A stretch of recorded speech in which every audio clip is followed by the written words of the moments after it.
The name had developed. My wife, when we were discussing this at dinner one day, my wife said, well, why don't you call it Hemlock? And I said, oh, good idea.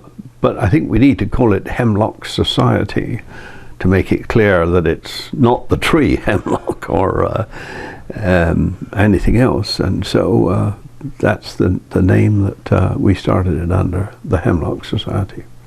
The reason we picked on the name Hemlock was its association with Socrates. Now, Socrates was sentenced in Athens, in ancient Greece. He was sentenced to death or exile. And it's known from Plato, and it is in classical history, that Socrates sat with his friends and discussed what his options were, which he should take. And it's a very famous discussion. And the philosophy of our Hemlock Society was that you only took your life with good reason and after discussion, not spontaneously, not hurriedly, and in our case, terminal illness.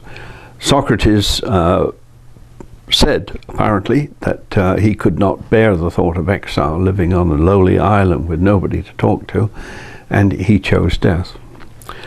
And the name Hemlock Society was enormously successful. A lot of people said to me, oh, I know what you mean. I didn't have to explain what the Hemlock Society was. Oh, I know. They twigged immediately that it was a thoughtful suicide group. And the basic principles of our Hemlock Society was that you only took your life with the agreement of the family, after discussion, and that you were terminally ill or hopelessly ill and could go on no longer. You exhausted all medical treatments and death was staring you in the face. And like Socrates, you make a choice of what you are going to do.